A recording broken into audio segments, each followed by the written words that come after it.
Hello. Oh, maybe it's not up yet. Hey everyone, how's it going? My name is Arden, and today we're talking Wakanda Forever. Sorry for the delay. Windows changed how they did a couple of things with the photos, and I was struggling with something small but significant. I'm really oddly centered in frame right now, but that's fine. I think it's just the way that my monitor's angled. I'm actually going to turn it a bit so I can be in a more comfortable position. There we go. And hopefully you guys can hear me okay. It's looking good on my end. But yeah, I saw Wakanda Forever on November 11th, which was kind of fun to see it opening night. And there was a bunch of stuff with the viewing experience because it got delayed, but that's fine. We got a free ticket out of that, and otherwise had a good time. I deliberately tried not to expose myself to too much in terms of spoilers going into it, but I am going to be doing a pretty spoilery review. But I would recommend you just watch the movie knowing as little as possible, because I found that impressed me the most, just kind of not knowing what to expect, especially given what happened with Chadwick Boseman and the all of that hanging over this movie. This was a long anticipated one, but also one that on some level I was dreading, just because I knew it was going to be emotionally tough to be going through this and knowing that Black Panther is gone kind of before he really got to have like a full trilogy of movies the way your average superhero would have had, and Black Panther absolutely could have carried that. I think Wakanda Forever is a pretty good indication of that. And I didn't really know much else. I knew Namor was in it. I knew Ironheart was in it. I didn't realize how integral they would be to the story, but I really liked how elegantly that all worked in. And I had no idea who was going to be Black Panther. So you definitely should see the movie with all these things being true. Ideally, yeah, that wasn't spoiled for you, and all like hopefully most of you who are watching this have already seen the movie, because that's definitely what I would recommend you do.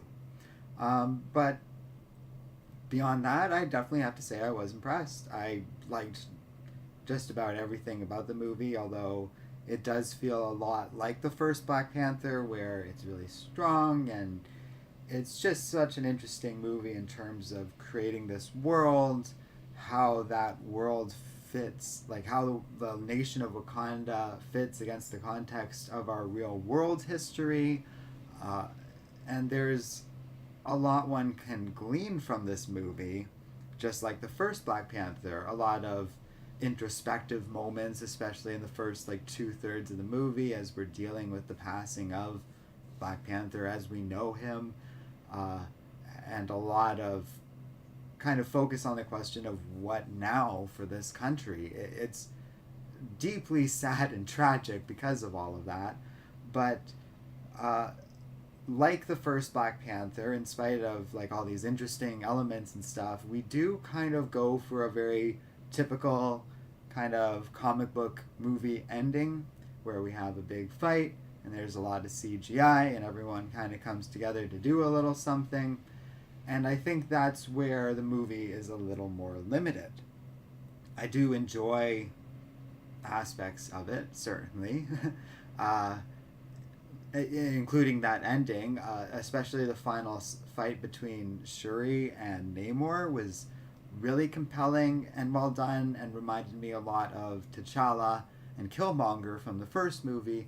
But just like that first movie, that fight between our main protagonist and antagonist was a lot more compelling than the larger CGI fight going on with all the other characters elsewhere. And once again, all of that stuff felt a little unnecessary and a little almost unwelcome, or just something that kind of holds the movie back. It's this movie, like Wakanda Forever, definitely has its own equivalent to the CGI rhino moments of the first Black Panther movie.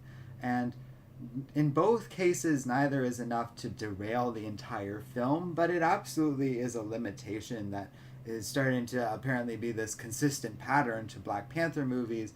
And I would argue we can definitely chalk that up to Ryan Coogler as the director, just having that habit, and I guess kind of having the action stuff like that be an afterthought in the later half of the movie, while the action in the first chunk of both Black Panther, the first movie, and Wakanda Forever being a lot more thought out and intricate. There's actually some really great action, but most of it takes place in the first half of the movie with less CGI and focus on a much smaller cast of characters. But yeah, the first fight between Okoye and the Atlanteans was really interesting and presented a more powerful villain faction than I guess we're used to, where like she strikes 3 fatal blows against them and they all get back up shortly after, whereas actually earlier than that and also later, like Atlanteans can be gunned down and like killed with much easier blows by the looks of it, kind of. Although now that I am even saying that, it was a situation where the Atlanteans were definitely beating the Wakandans on the ship, so that aspect of it is interesting. And this opinion, as always, is still, like, especially for these types of live reviews we do, it's still very fresh in my mind, and I find my opinion on these things waxes and wanes. But, you know, overall, aside from little issues with, I guess, the movie's final act, we'll say, but really just that final climactic fight, once again kind of falling into a number of what really is Marvel tropes, I otherwise really enjoyed this movie and thought it was moving within a certain level, but also just a fun and decent experience on the whole. And I guess where, like, if you can't tell, I'm a little hesitant on points here and there, is where it's limited, I guess, is in just some of those elements of execution that we keep kind of going to the same sort of final battle with these kind of movies. And I guess it applies to Black Panther, but also it also applies to Black Adam this year and Doctor Strange and all those things where I guess there's sort of this internal need to have these big fight scenes and stuff like that. And they aren't terrible, but it's just a little harder to like, we can acknowledge that, yes, this movie has a lot of interesting, like, artistic ideas and stuff like that, and it all amounts to just a big fight on a CGI boat that is a little awkward at times. I definitely felt as though Ironheart was just kind of flying around saving Wakandans without much of a central thesis behind the scenes of what her character was to do at that time, which is a bit of a shame because everything up to that point was really good with her. And her as sort of the, I guess we'll say MacGuffin, but like just sort of the central plot device of this entire movie was pretty interesting to me. It's very geopolitical. And I actually think Ironheart as a whole, like her introduction to the story, her introduction to the world of the MCU, and how she became a superhero, is handled so much better than in the comics. Because in the comics, she just kind of is introduced out of nowhere and has built this Iron Man suit, and that's that. But in the movie, our first taste of this character is the knowledge that she's built a vibranium detector, the only one in the world outside of Wakanda, which I found quite interesting and a pretty fun idea. So Ironheart, because that sort of thing really fits the whole motif of Riri Williams being this like MIT student who's kind of smart and just is working in, I guess, her dad's old garage or some old garage near the campus, and she built this vibranium detector for a school project. That's the kind of thing that's happened in history with different tech people and stuff and inventors and stuff, and that all really fit. So then when we're introduced to this character and the idea that all of, like, America wants her, Atlantis wants her, and I'm going to call it Atlantis even though I know it's not that because I just can't pronounce all those names that they threw at us for Atlantis. But we'll get to that in a second. And Wakanda wants her. So she's like just this political tool, basically. And she's treated as a person in the movie, but the movie very much treats her as, this something that everyone's just kind of targeting and stuff. So that's how we're introduced to this character. And then we get a taste of her first kind of thrown together Iron Man suit. And all of that, to me, really worked well as a sort of demonstration that this is a character that has been working on this suit for a while, is able to invent these different things. She's not presented as like this flawless super genius like some of the more trope heavy elements of her earlier Brian Michael Bendis days. She's presented as like a quirky-ish kind of student, a lot of attitude and stuff, and it all kind of worked for me. She has a sort of arrogance to being this high achiever MIT student that really probably didn't meet anyone on her level up until the point she met Shuri, and then all of a sudden things start moving incredibly quickly for this girl who otherwise has never had anything like this in her life. And I love her character. I think she's a real important linchpin to this movie, which I didn't expect for Ironheart, but I think it was very well handled. And they kind of make her own thing, and I like that she isn't just interested in Stark tech. It kind of really does well in kind of making her own character, which is definitely something that her comic book counterpart struggled with. So she was amazing. And then Namor, I think, was really well done. I really applaud Marvel for essentially just embracing the idea that they were never going to be able to have Aquaman and Atlantis and all of that stuff, so they lean towards more of Namor being almost this lost tribe of Wakanda. And that's not exactly what they are in terms of the story, but they definitely are treated as such, kind of by characters like M'Baku and a few others in the story, even the way Namor himself kind of refers to them. But what they really are is just a different tribe from another part of the world that discovered vibranium, and on their own, separate from like the colonial European powers of our history, developed their own society with technology and its own intricate culture. And that was really well done. It almost, I find it was very interesting how they went about it, and they took a lot of inspiration from, I guess we'll say Mayan culture, but I would also say just that Caribbean Gulf area in general, to make it something kind of unique and distinct from the Atlantis of the DCEU, and quite fantastic because of that. And then Namor himself, I really like. He doesn't really carry himself like the version we know of the comics, but they really got that personality done right. The actor, like, it doesn't really have that same energy as what we kind of normally get out of the comics, but he has that same level of arrogance and kind of being morally gray compared to the average superhero. Namor, in both the comics and the movies, is a lot more willing to push war, violence, murder, whatever he deems is best for his people at any given moment. But he's not irrational.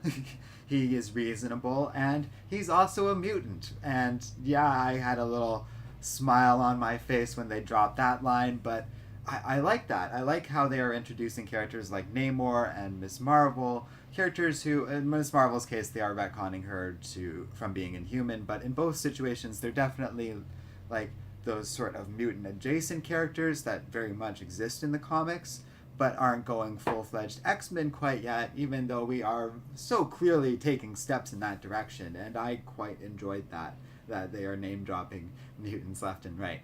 Not so much like just across the MCU. It's really only a couple of lines in this movie, but yeah, really good movie so far. I'm just going to check something on chat for a second.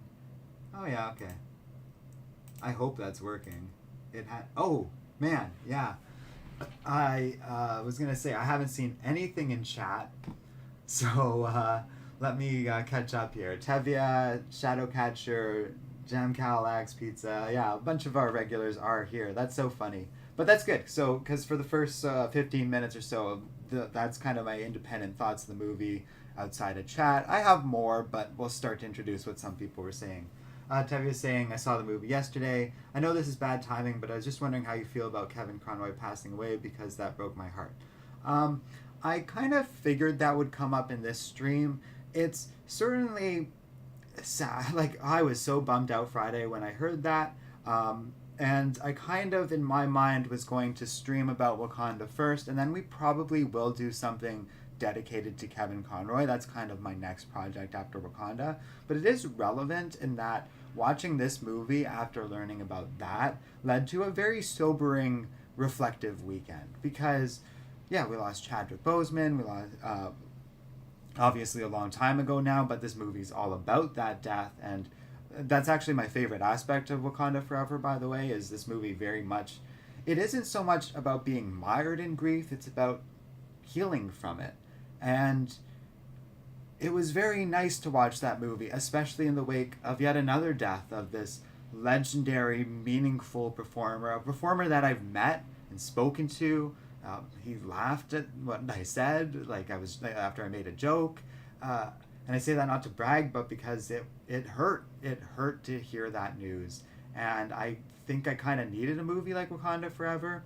But it is interesting because I kind of went into the movie expecting to cry or like really be like moved emotionally by it, and while I definitely was the latter, I never even really teared up. It got close, and actually, and of all things, the Marvel logo, where they entirely made it out of Chadwick Boseman footage, the theater was real quiet for that part, and that was a really meaningful moment. But, like, yeah, it never quite got me, and then in the end, when the Rihanna song plays, and also a little bit before that, when Shuri's seeing all of the clips with Boseman, but not just him, but when he is specifically interacting with her. They did such a good job with that editing. So, yeah, all the CGI stuff I was complaining about before is very valid, but the value in this movie is tremendous. And one other thing before I kind of get back to reading chat and catching up with you guys on that stuff. Oh, I do want to check something about that in a second. But the other thing that I really was impressed by this movie is I have never heard of a production quite like Wakanda Forever that's had so many setbacks, like completely out of their control, that are so devastating and unfortunate. The most obvious one is Chadwick Boseman's death, and I didn't know this. It came out in the news recently, but Boseman apparently never even got to see the second Black Panther script.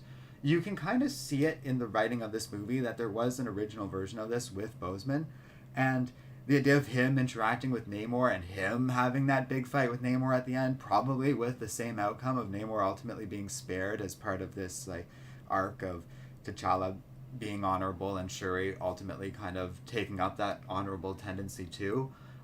That probably would have been very interesting in the context of T'Challa still being with us and being in that movie. So obviously, when he passed, as tragic as that was, they had to rewrite this entire film, and it changed the entire nature of the movie, which is quite interesting. But then I've also heard that, I heard one of the actors, and I wasn't sure who exactly, couldn't really appear and have as much as a role as they originally intended because they were busy with something else. And I think that definitely was true of Lupita, who kind of isn't in the first half of the movie, and I thought that was interesting. So there was all these scheduling issues on top of what happened to Boseman, and COVID to deal with as well while they were filming this. So what a nightmare. And in spite of all of that, it's pretty fantastic and one of the better MCU movies out there. So a huge props to like Ryan Coogler and all the producers and like assistant directors, everyone involved to make this movie happen, because yeah, it wasn't perfect, but it sure was impressive. Shadowcatcher, thanks for joining us. He was saying the movie was really good. So if I pin this, what happens? It's kind of there in chat. Okay, it's something for the Q&A, but I think you guys are kind of doing it there, and that's fine. Tevye was saying, I thought the movie was fine, not amazing, but fine. Well, that's interesting. I think definitely from the context of my review, I definitely have a more positive overall sentiment. Tevye saying, however, that being said, the emotion I thought was great, but the CGI was meh at best. So I kind of get it, and you can tell by my review early on, like I'm conditioning a lot of this review, and like, yeah, the writing and the emotions behind it are really done, but the CGI, especially as we go farther and farther into the film, leaves some stuff to be desired. But overall, I definitely enjoyed this, and I haven't talked about it yet, but that Killmonger appearance, I knew he was in the movie to some capacity, but how they used him was so creative and so clever. It took me by surprise because it's not who like when he appears, they definitely leave you thinking it's going to be at least one of two other characters who would make a lot of sense appearing in that moment. And the fact that it's neither of them and it's Killmonger instead was fascinating. I guess I'm hiding that, but we are very spoiler heavy, but you guys know what I mean. Uh, Tevye says, how do you feel about the Namor motivation in this movie? Because I feel like his motivation is confusing. I don't. I could talk about that a little bit because that's a very good question, though. Because I was thinking that when I was talking a little bit just a few minutes ago about how the movie is just so heavily reflective of dealing with the loss of T'Challa. But one thing I really like about the movie is Namor barely ever talks about that, if ever. I don't know if Namor ever does like a, oh, I'm sorry for your loss. He doesn't give a crap. He doesn't care. He didn't know T'Challa. He wants to deal with people interfering with his turf. And he's very hostile to the surface world and also Wakanda. I get it might put people off or they found it a little confusing, but I like it. You get a sense that, for one thing, the Atlanteans, at least some among them, like Namora, are a lot more hostile. Also, I find it really cool that like Namora and Atuma are in this movie and have a real personality and character to this film that like I can tell you a little bit about them and their MCU characters, which I think is a nice little bit of development.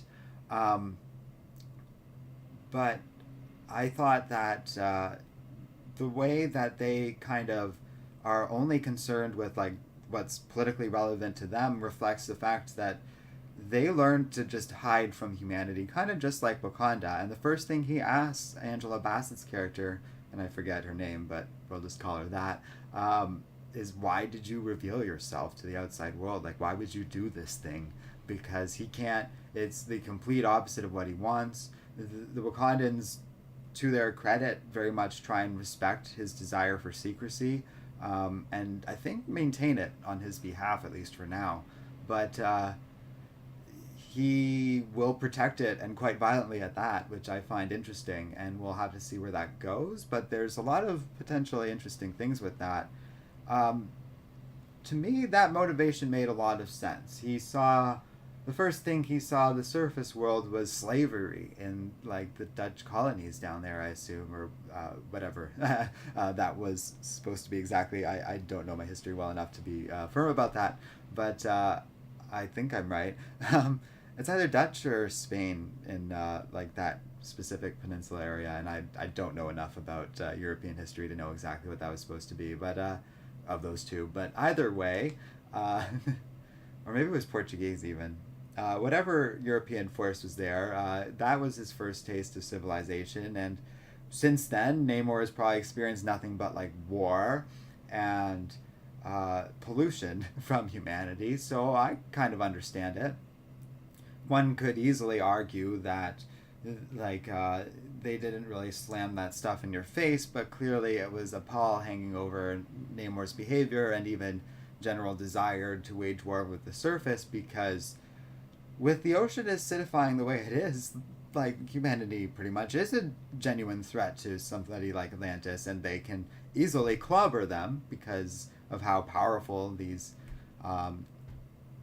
I guess we'll say altered humans are, that they could do that.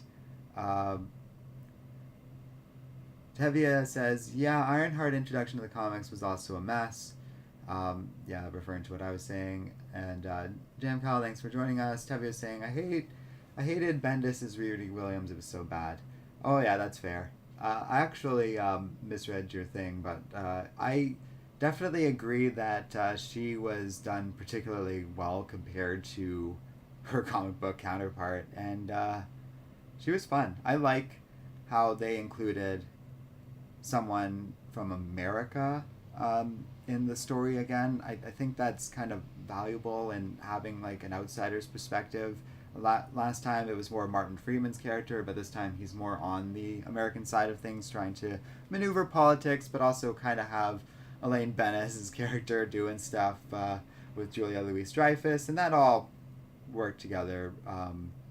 Pizza saying, I It was the most bland MCU movie by far. First time I fell asleep in the movie theater.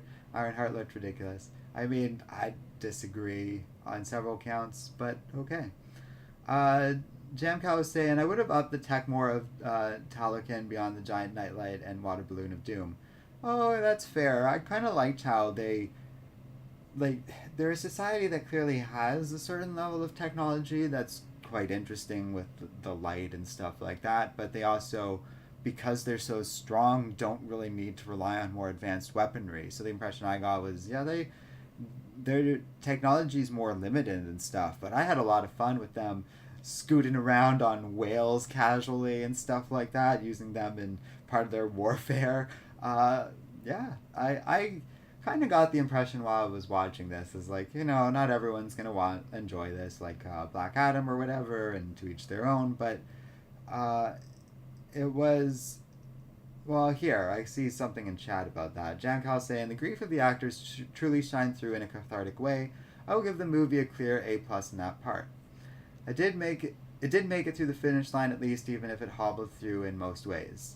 So that's a good summary of it. Of like, there's some really interesting elements of it, and really professional acting. I guess I could see how someone like that pizza guy in chat could be bored about this stuff, but I found it really compelling. I guess if you bought into the stuff with Black Panther in the beginning, I was thinking that when I was watching it, like kind of struggling to see how people wouldn't connect to that, even though I guess I knew it was gonna happen. um, because yeah, like the pain, and even just like especially Angela Bassett, I think was really well done for that of just feeling this loss, and like at first, because at some point in the movie she believes that she's lost her whole family, and then I find it an interesting twist of irony that that does ultimately happen to Shuri. uh, it's pretty devastating and also well done, I guess in part because this has happened over the course of a timeline. Like they all, like Shuri lost her father in Captain America Civil War, yeah, and then like her brother in between basically Avengers Endgame and Wakanda Forever, and then her mom during the events of this movie. And that slow build up, I think, is a wonderful story on grief. It actually reminds me a lot of a Doctor Who episode called Hell Bent, where we're really not, and it is similarly polarizing, but we're not really focused on traditional action, and if anything, that's the weaker side of both that episode I'm referring to and this movie. But where it's stronger is just in this, like what I really like about Wakanda Forever is it's kind of doing two things. It's exploring the feelings of this family, this nation, and also T'Challa's like closest friends and his lover, I guess we'll say, like all coping with and dealing with grief in different ways. And in spite of all of that, or like I guess while all that's happening, however we're going to put it, life is also still going on. Martin Freeman's character's off like doing government things. Namor's politicking, and there's still needs of the nation, and in some ways the world keeps moving on and doesn't care about what's going on with T'Challa, and so you have this family like dealing with the world and it moving on, and in some ways also trying to take potential advantage of this loss of this country's leader, and they have to like navigate their feelings around that, and it didn't feel like ham-fisted to me. I guess it felt as though everything was given a nice amount of time, so like it wasn't perfect, and I I get what you're saying, like in chat, like that Jam Cal X. It's just sorry, I'm trying. In like it hobbled over the end, but in some ways it also was really good at the ending. There's aspects of the ending that are definitely rough, like the CGI around the boat, and like that final fight. Pizza was saying Ironheart looked ridiculous. I'd say the more ridiculous stuff is the like Dora Milaje Iron Man suits that Shuri made. Most of the costumes, like in the first Black Panther movie, are exceptional, but those CGI like battle suits I found a little off-putting and just kind of weird looking. They had like a that Night Stalker or whatever her name was, and I didn't really like the look of those, and it definitely hobbled in that regard. But that final fight between Namor and Shuri, I feel was very well handled and an interesting character piece on like Shuri, her rage and anger at that loss and how unfair it all felt. And she has reasons to be angry about it all. When she's screaming at Killmonger, I think that's a good example of why she's upset, because it feels like a lot of Boseman's death is preventable but also unfair. And I was thinking about how one of the actors was talking about that. Like the movie is also about like the grief of COVID and stuff like that, and the enormous loss of life around that event. So if you like, the more that you kind of think about those aspects of the movie, the more compelling it all is.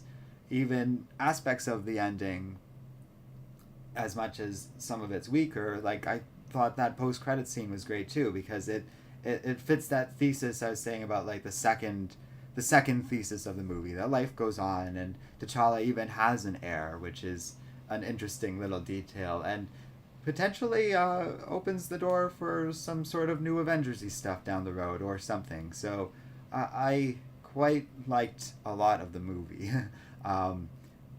Even though I do agree with what a lot of people in chat are saying about like how there are weaknesses. I was saying I had no idea Killmonger was in this movie. He's glad the movie did Ironheart way better than her counterpart, and at least the good news is Namor didn't die. I appreciated that too, but not only did Namor not die, but he's in such an interesting place at the end of the movie, I guess in part because of Shuri's actions. Because she gives him the opportunity of being like, hey, instead of us murdering each other, maybe we can do something better. And he sees that. I really love that final scene with him and Namora where she's like, hey, what the heck? Like, why are you making peace with the Wakandans? And he kind of dresses her down a little bit, we'll say, where he is like, yeah, there are allies for now, but the surface world is eventually going to turn on them, and then we'll have this very powerful ally. Or not, who cares? We're still more powerful than them anyways. Like, he kind of has this attitude of not like, oh, we're all friends now, everything's good. But he saw that Shuri had every reason to kill him in that moment. She, up until that point, basically wanted to, and she like chose not to, and it opted for peace in a way that I felt was earned. That Namor was coming, like Namor gave them warning and is very fiercely protective of his people. So when he says he's going to do these things, I don't know why you wouldn't take him seriously. And yes, he is autocratic and authoritarian like that, but I also was thinking about, like, I think the movie did a good job at showcasing why that would be. That moment when he sits on his throne, and someone did actually say the correct name for it in chat, but I once again have forgotten it. But like the Atlantis, and he's talking to his people. I was thinking about what a king would be like, sitting on that throne with an unquestioned, uninterrupted line of power over his people that he's had since birth for 400 years. We have nothing like that in human history. We have lines of rulers that go that long, but this is an inherited power thing. Namor's never had to give up his power. And I find that a very interesting take on the character. I guess that is what Namor's always been in the comics, but they definitely were kind of exploring that. And so where they leave his character, in my opinion, is a pretty interesting place. I interpret the ending of that in terms of with Namor to be something kind of hinting at, like, it might not be Black Panther stories that we see Namor in next or something like that. And I am curious where we go from there. Tevi is saying, I'll always call his home Atlantis. I think that's just something where it's going to have its name and all those lore things, like Namor has a much longer official name in his mother tongue, and that's that's all fine with me. But if Marvel expects us to learn those or know those, I would be surprised. But to me, I've always been like, well, us as fans can refer to it as Atlantis, and then Marvel can have their little distinction from it, like it from Aquaman and his whole DC thing, which I would argue is a good thing. Parsing these things out a little bit makes it easier for fans to understand that there's just two different underwater communities in two different continuities, and that's fine. That's how you have suddenly Warner Brothers having to be competitive with Aquaman and making sure it's distinct and original and unique from the stuff that Marvel's presenting with Namor. That kind of works with me. Tevi is saying, I'm also intrigued on where Namor is going now and where we are going to see him maybe team up with the Fantastic Four. Hey, that's a really good point. In my mind, I was thinking of him showing up in Avengers or with the Thunderbolts or something like that, because that's why we had Julia Louis-Dreyfus show up in this movie, but the Fantastic Four is actually more interesting to me, and I would rather see him there, especially because he has such a long history with that team in the comics. But yeah, so that's about all I really had to say about this movie. Let me know what you guys thought in the comment section below. I definitely am curious what people have to say against this movie, because I did connect to it. Unfortunately, like when Pizza's saying like it was the most bland movie by far, I can't really relate or understand that at all, because it was quite entertaining and fun along the way, and I thought it was such a healthy balance between these things of like grief and drama, but also humor, and humor that didn't feel painful in that traditional MCU way, where there wasn't funny bits in every single scene. It's more of when M'Baku shows up, there's funny stuff. Some of the lines with Ironheart and Okoye are more comedically driven, but they're not just jokey characters either, and I thought it was a really healthy balance. Have you saying, wait, what about the mid-credit scene with Black Panther's son? I did touch on that a little bit earlier, but I liked that moment. Like I said, it's thematic with the rest of the movie, and it continues this idea of life kind of going on in spite of this devastating death. It's interesting that there's already an heir to the throne beyond Shuri, and I like how they're setting it up, and it actually is something that I really appreciate about Wakanda Forever. One of the problems I had with Black Panther, and it's kind of just a problem with the larger context of the MCU, is that they love burning stuff down. Kunlun, Asgard, the flowers in the first Black Panther movie. This stuff gets destroyed, and it becomes a little prohibitive when we want to do more stories with that going forward.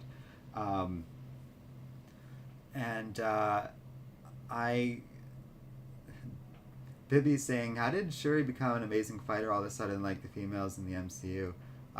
She's been a combatant since we were introduced to her in Black Panther, if not before.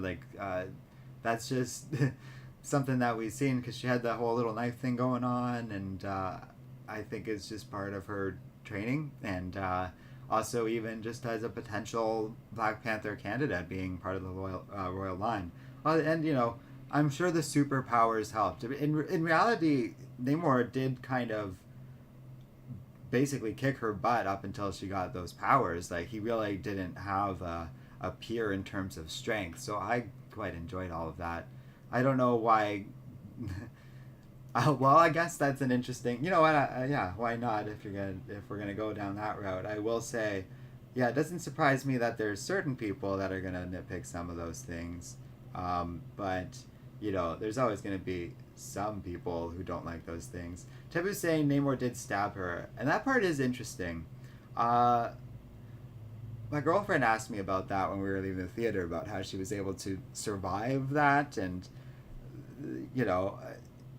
it's pretty consistently depicted in Wakanda that you can survive a lot thanks to their technology and stuff, and you can even see the suit heal around her while she's cutting the thing off, which I found pretty, and ripped it out of her, which I found pretty interesting. It basically instantly seals the wound. It's been depicted in other fictional stuff before, and it's a pretty neat little idea.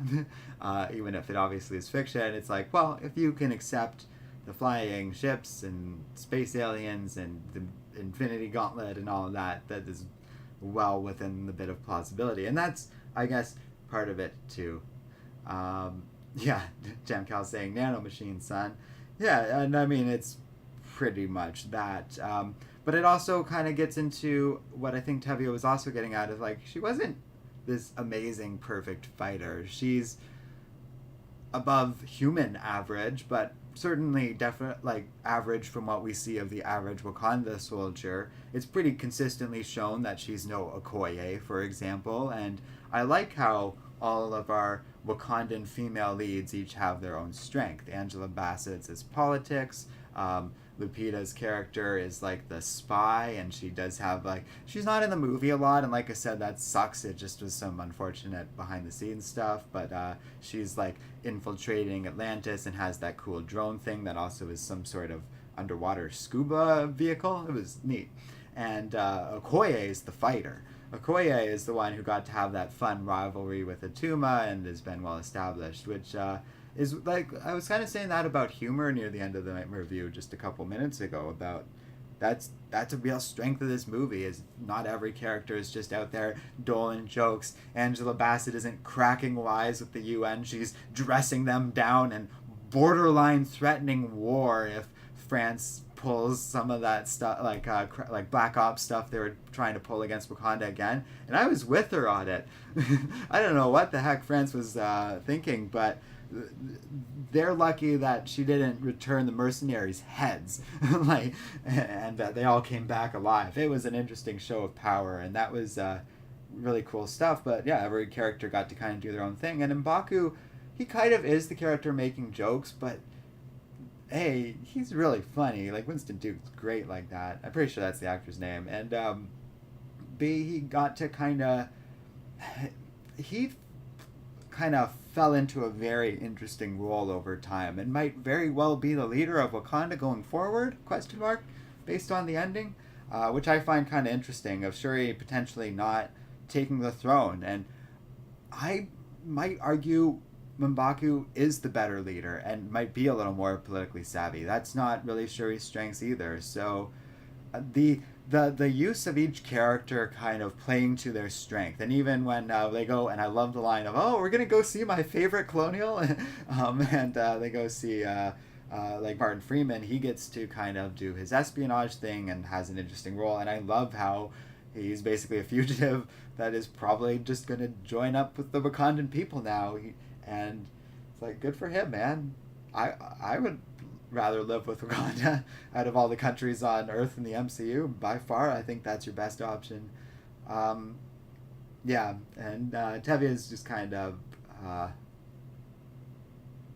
Tevye is saying there's a lot of characters who are super serious in this movie, and I guess what we're getting at there is it's refreshing to see that, because a lot of MCU movies have fallen into the trap of everyone making the quips and everyone making the joke, and all the characters starting to feel more and more the same. That is not the impression I got out of Wakanda Forever, and it was really refreshing. Tevye was saying Winston Duke is fantastic as M'Baku, which is just, and John Call is saying, I just wish they would quit with the colonizer and the Jabari hooting, though. Oh, yeah? See, I like those jokes, but, that is an unfortunate thing where it's like, those jokes don't work for you. I get it, because they are played up quite a bit. Everyone in the audience was laughing, especially with the first hooting bit, though, and maybe that's the key, is they should have just left it at that. And, to be honest, yeah, that's a fair point, Jam Cal, of like, those jokes are funny the first time, weren't quite as funny when they brought them up again. And I don't know how many, I think they were only ever used a couple of times, but yeah, I'd rather original jokes. They can certainly engage with Martin Freeman's character beyond that simple, like they're teasing him with it, but I do think they can finesse that a little bit. Tevye is saying, I'm also intrigued if his subplot is leading into the Thunderbolts movie. It doesn't seem like it on the surface, but certainly the appearance of Julia Louis-Dreyfus's character and how involved she was in all of Martin Freeman's scenes would suggest that to me as well, which is interesting. We'll have to see how that all works. Maybe, Martin Freeman will end up in custody again, and he has to lead the Thunderbolts team. I could actually see that making a lot of sense, given the nature of Thunderbolts and its pseudo-Suicide Squad status. he could still be involved, like even independently of Wakanda. But it would be cool if Wakanda was involved or Namor was involved, or maybe the government will just actively. I drifted over, like I'm hiding behind the stupid thing now. Like, but yeah, maybe he can be involved, like just because of Atlantis being involved or something like that. That's a really interesting point. So, it is interesting. I don't even know what to make of it all in terms of like, yeah, it definitely came across as DC having a stronger year in terms of its movie slot with the Batman and Black Adam compared to Doctor Strange and Love and Thunder. But this movie, I think, evens that out a little bit. Like Doctor Strange, it left me more excited about the future of the MCU than less. Um, and a lot more optimistic about the future of like these characters and stuff like that, which is all very good. Like Doctor Strange, I can also see this not being everyone's favorite movie and stuff like that. I kind of am getting the impression that it's becoming sort of trendy to dunk on the MCU, and I've engaged in that a lot, especially after Love and Thunder, where it kind of deserves some dunking on. But they are also doing interesting things left and right. The Werewolf by Night movie TV, Disney Plus special, whatever you want to call it, was a good example of that. I was looking at that making of Disney Plus special they put out, and it's really interesting that they got Michael Giacchino to direct Werewolf by Night. I didn't realize that, but because he's a composer normally and has composed a lot of movie soundtracks, probably including themes that you know and like. So for him to do an MCU project was really interesting, and the more experimental and weird they get with stuff like that, I think the better off they'll be. Certainly the movie slots and everything we saw this year out of them would reflect that. Tevi is saying, I personally really like Doctor Strange Multiverse of Madness. Oh, I did too. People have a lot of criticisms for that movie that I've heard since then. Some are more legitimate than others. Some seem to be really obsessive over like small, tiny aspects of the movie, which I find frankly bizarre. So I definitely think, and that gets into what I'm saying about like there's some sort of intercultural pushback against these MCU movies, but that seems to be more of like a small subset of like online discourse and stuff like that. Because if you look at the box office numbers and stuff like that, I don't think the fatigue is as real as some people are getting at. Something like Eternals needs strong word of mouth to be able to become a hit because it doesn't look like anything on the outset and doesn't have that name recognition that like this movie will have and stuff. But by and large, most of their movies are pretty consistently hits and stuff for good reason. And so I do kind of wonder about stuff like that against the pushback against Doctor Strange too, because it's a very fun and exciting movie overall, right? Tevye is saying, She-Hulk I thought started out strong but ended so disappointing and was just confusing. Yeah, I haven't talked about that much either, but that's a good example, I think, of them in general being a little more experimental, even though that ending, I got nothing for you. I found it just as weird and confusing and a little off-putting. It's one thing to have little fourth wall jokes, but to hinge your whole ending on it is a little too much. Fun show overall. Great return of Daredevil. Him, oh man, doing like his fight in with She-Hulk and in his yellow suit. I enjoyed quite a bit of all of that, and excited for Daredevil's return, which I guess gets into what I was saying about like the future of the MCU looks good, and hopefully DC can stay caught up with them. They had a good year, and I like to think that that might indicate they can do that going forward. So Jupe says, I love this movie, but I don't know why, I'm just not sold on Shuri's Black Panther. It's just, Okay, that's interesting. And Sir Jupe continues and says, doesn't look or feel right. I, on some level, agree with you, which is interesting because, especially in the context of just spending 50 minutes talking about liking this. So, going into this, it was a mystery for me, thankfully, and hopefully it's a mystery for most people who, like, see this movie and it doesn't get spoiled for them, but, like, it wasn't clear who was going to take on Shuri's Black Panther role. I definitely, in my mind, was leaning towards Lupita. Kind of looked like her in the Black Panther suit, and maybe even was intended to be her at one time before like availability got in the way or something like that.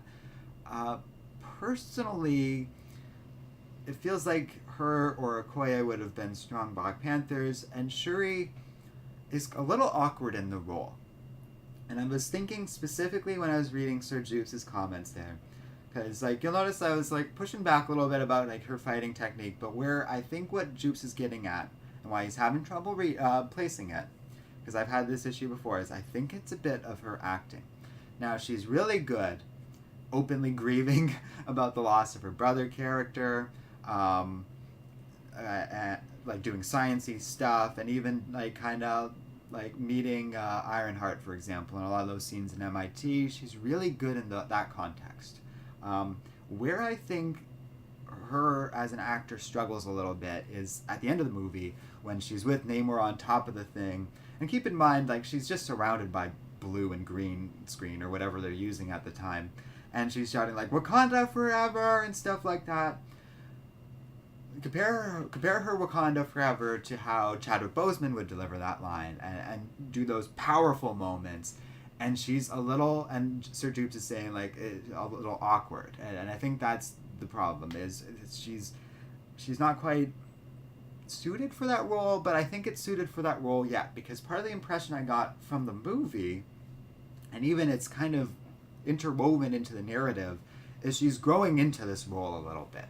Because there's a different moment when she lands and introduces herself to the elders that I think is really strong. And she has that scene where she does that like predator fist handshake thing with M'Baku. And I thought that was so good because it's a way of showing them, I did it. I made the flower. And they don't even have to say anything. You can just tell she's strong now.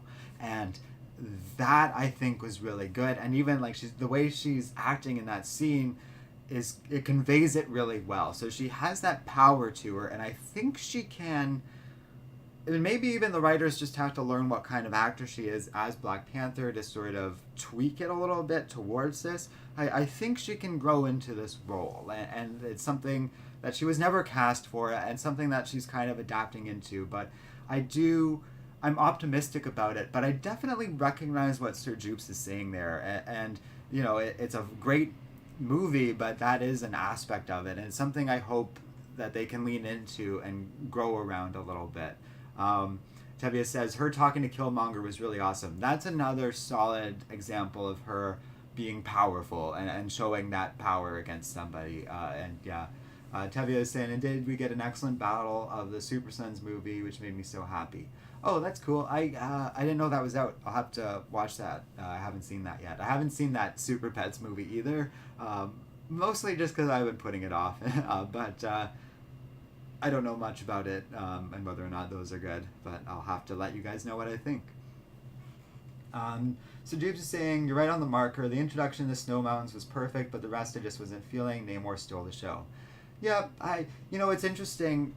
Like I said, there's going to be people who are just going to critique every little aspect of the movie and take that CinemaSins approach, and I don't think that's right. A lot of it is just kind of shown and not directly told to us, so it's in the movie, and a lot of those details are implied, even if they don't have to spell it out for us.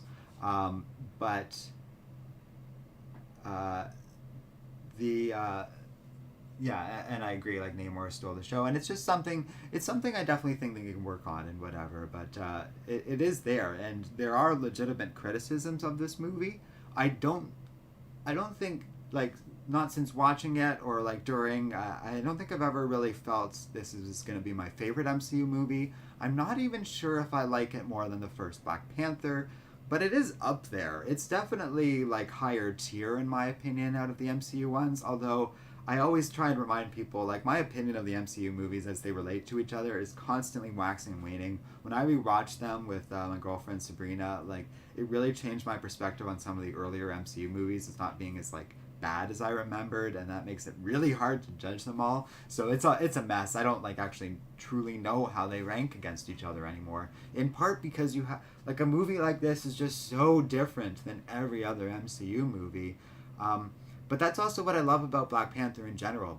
both Black Panther movies look and feel like nothing else in American media. They really kind of have their own sensibilities in terms of like visuals and aesthetics and the culture of Wakanda, and I love it. Like a lot of it is African inspired, but they've kind of made it into its own thing by infusing like this advanced vibranium technology and stuff that is a little divorced from American, well, not, well, like we'll say like the outside world's technology all around them and how that looks, because I don't, it's not just American, obviously, like European and even Asian technology, like it all just looks different from both Atlantean technology and Wakandan technology, and that's one of the coolest aspects of this movie that I haven't even really touched on in this review. This is winding up to be a shockingly long review that I didn't really intend to go into, but there's a lot in it, in the movie, and there's a lot to take out of it and to say, but it also didn't feel overcrowded like Love and Thunder or something like that.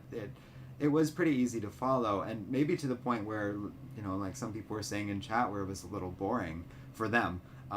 But I was entertained, and you know, to be honest, just as the movie was starting to get a little long for me, and you know, I'm in the theater, I'm starting to get a little more fidgety and having trouble sitting still because we're like the 2.5 hour mark, it ends, and I think it didn't overstay its welcome, which was quite nice. Jupes was saying, how about the end credit? I joined late and didn't know if you spoke on it. I've talked about it a couple of times, but I am generally positive about it. I the second I saw the boy, I knew. I'm sure most people did, but they did, when they spelt it out, some people did react in the audience. They did, like, some people did need to be told explicitly this is T'Challa's son, but I loved that, and I also love that there's a lot of implications to that and to this boy being special and stuff, and I like how he's kind of being raised outside of Wakanda and Haiti. It's almost like Killmonger, but hopefully it doesn't end the same way for this poor boy, like watching his mother being murdered in front of him, because we like Lupita, we don't want to see that happen, obviously, but it has very interesting implications for like the politics going forward, and even just the hope of, and it's such a nice gift for Shuri's character at the end of, hey, you are not alone, you still have family out there, and like how moving would that be after losing everyone, like your brother and both your parents, to learn that you have a nephew.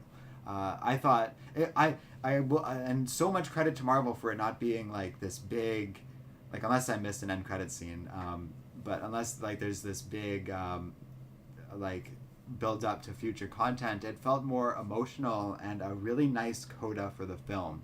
I really liked that post credit scene. As far as I know, there's only one. If I'm wrong, let me know. But Jamcal said, at least Shuri was better at the Panther than her comics counterpart in Doom War. She was full No Mercy warlord. Yeah. I'll also say much more believable, acceptable than Captain Falcon in most ways. Yeah, that's interesting. This is a good example of adaptation in action, where they took plenty of ideas and stuff from the comics and a lot of really good ideas and such, but added a ton of, or they tweaked and did away with the stuff in the comics that historically didn't work. The biggest example of that is Bendis' take on Ironheart. They got rid of a lot of the weaker aspects of it while preserving the better sides of her. And then the same thing with what they were saying about Shuri and Black Panther here worked a lot better than in the comics. I agree with that too, and didn't actually think of that. Yeah, I think I corrected you there, but Jam Calvin, sorry, just with your typo. Tevi was saying, I highly recommend checking out Battle of Super Sons, because as a huge fan of the Super Sons in the comics, John Kent, as his little 10-year-old self, was everything I ever wanted. Yeah, that's cool. I think here in Canada, most of that stuff usually shows up basically for free on Crave as long as I'm subscribed, so that will be a great way to see that. Is that Moises Ocampo? Sorry if I pronounced your name wrong. It's hard to read right now, actually, just because of the way YouTube's font is. But love the political aspects of the film. I agree. I've given, like, it sucks when, I guess the way YouTube works is it trickles in viewers over time, which means the longer this goes, even though I've been talking about this movie for an hour, the more people come in, and then the more stuff we end up finding to talk about. But anyways, we're going to just keep going because the political aspects are very interesting of this movie. And what's interesting is it's all fictional politics, and sometimes it is good to dig things into reality, but I don't think that would ever really be the case with an MCU project. Certainly with something like The West Wing. I don't know why that's the show I thought of, but that ancient dinosaur. You want the politics to be a little more grounded in real issues and stuff like that, but by having all but one of the countries being fictional, it really let them kind of like allow the politics of the world to be relevant without them having to worry about being like factually accurate about everything or stepping on someone's toes by saying the wrong thing about the wrong group. Like, they are telling a story that is historically relevant to our own world in 1.5 million ways, but they but they are also like relating to the rest of the world as like fictional countries and stuff, without a lot of the baggage of something like if Wakanda was specifically a country like Kenya or Rwanda or something like that, which it just, and by baggage I mean it makes it burdened by the reality of the situation, that these countries are full of real people suffering real problems every day and stuff, and it would come across as almost flippant to be like, oh no, they're an advanced society that doesn't have all these problems and it's all just brushed under the rug because of their special metal that they have. By being fictional, we're allowed to kind of explore these things in a way that lets us just like do whatever, I guess we'll say, but let's France do mercenary invasion things without it having that weight of that being a real country and stuff. And I think I really liked that too, and it's not like horribly overblown either. If this was a country, or if this was a movie where it was nothing but Angela Bassett sitting in the UN yelling at other countries, that would understandably drive people the wrong way. It could be a very interesting movie, but you'd have to advertise it as such.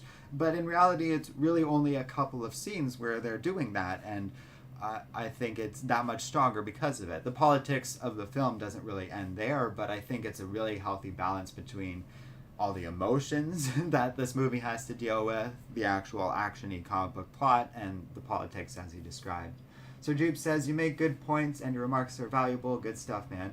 Oh, thanks. We always try and add a little bit of perspective here, and even just to bring to life one of the thoughts. I will say, though, it's hard, I'm watching that scene with Shuri where she's saying Wakanda Forever, and I was definitely thinking stuff like that, but it's hard to verbalize it until you have people like in chat kind of talking about their own feelings, and then I can think about that one little moment I had during the movie and bring up that and put it in new context. So it's actually a really valuable aspect of live reviews that I've come to appreciate, of you guys prompt thoughts out of me that I wouldn't otherwise be able to have or achieve like in a normal scripted review and stuff. So it's fun to do, and I really appreciate the comments people do, and I'm so glad I like, it wasn't loading on my browser at first, so I'm very glad I got them, because that would have been bad. And Tevye does confirm there's only one post-credit scene in this movie, which I think was really elegantly done. Not every post-credit scene needs to introduce us to Blade or whatever. Davidas Strel Koskos says, hey Arden, you rock. Thanks guys. It's great to be back. Like I said, I will try and sneak in maybe another stream today for Kevin Conroy, but either way I think that's kind of slotted in for the next video. We're going to talk about him, and I have something for that, like not anything super special, but like just something to talk about specifically for that, that I think can kind of add something to the conversation that isn't there already. And it's not about me, which is great, because I know I was talking earlier about like chatting with him personally, but that's I can talk a little bit about that experience. I think it is in our footage buried somewhere, but I'm not going to dig that up. It's what I want to talk about is him as a creative person and the life he achieved and what he did for Batman and stuff like that. So it's not really going to be about me, which I'm just bringing that up because it's a good thing. I'm like, oh, thank God. Don't worry. Yeah, we're not going to talk about, like, we're going to talk about, well, I'll just say, we're going to talk about the comic book he wrote, I think either this year or last year, and uh, the blog post he made about it. And yeah, that one's, it's sad, and it's also, it feels so echoing of Chadwick Boseman's death. It's just, it's so tragic that happened around this movie, but also in some ways I'm thankful for that because Wakanda Forever kind of helped me cope with that grief because it is sad for both Chadwick Boseman and Kevin Conroy. These are two performers that really brought this role to life in a way that it hadn't had before, and in both cases with these men, they died really young and quite early. Like, you know, they weren't children or anything like that, but in both cases I was surprised because they're both under 70. Like, I think Kevin Conroy was 66 and Chadwick Boseman was significantly younger than that, obviously, and it's so heartbreaking when that happens, and it's a shock every time, I guess, because you have, like, and I guess, you know, it might sound classist or dated, but really, like, celebrities usually get good health care and stuff like that, right? So you have this situation where it is a little more surprising because some of them will live seemingly forever. And not to diminish other actors or performers or whatever, it's just rough when it's like, oh, no one ever seemed to have a bad thing to say about either of these men, and you're allowed to feel sad about all of that. It's something I was thinking about yesterday when I was kind of thinking about what I wanted to say in today's review of, like, you know, it's okay to feel pain for these people you've never met. I've met Kevin Conroy, but that doesn't mean I own the grief on him, or because well, and that's the other thing is I barely know, like, I don't, he would never recognize me or anything like that. We have had one conversation and it was meaningful for me, but you're still allowed to feel something for these parasocial relationships, even if it's, in a lot of cases, like grief by proxy, which I think is a lot of how I felt about Wakanda Forever. Not like proxy, or like I just, like, you see all these actors in pain and feeling for this person they lost. It reminds me of that episode they did of News Radio after Phil Hartman died. And you can see clips from that on YouTube right now. And the actors are openly grieving for him on camera. And it is the most heartbreaking thing in the world. And maybe because we don't know these people directly, we can explore these feelings a little bit and share them with each other in a way that we just never could for our own relatives or friends. And I think that's meaningful. I don't think there's probably going to be cynical takes on that, and, you know, you're going to have those edgelords out there going to be like, well, you didn't know Chadwick Boseman and stuff, but there's plenty of reason to feel pain at that, and I have empathy for people who feel that way and who are struggling, and if you are, there's lots of resources online and stuff, but I hope this movie made you feel better about it, because it definitely did for me.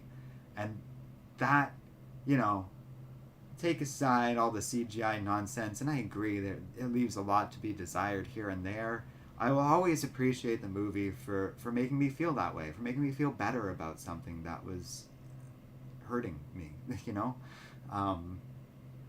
Yep, I don't think I'm going to have a better ending to this stream than that, so I'm going to leave it at that. But thank you so much for joining me and liking.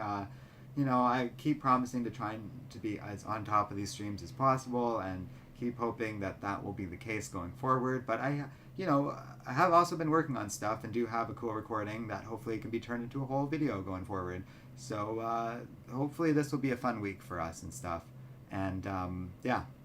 Have a good one, everyone. Thanks for participating in chat and stuff, for those of you that did. If you're watching this after the fact, let me know what you're thinking in the comments section below. See you guys next time.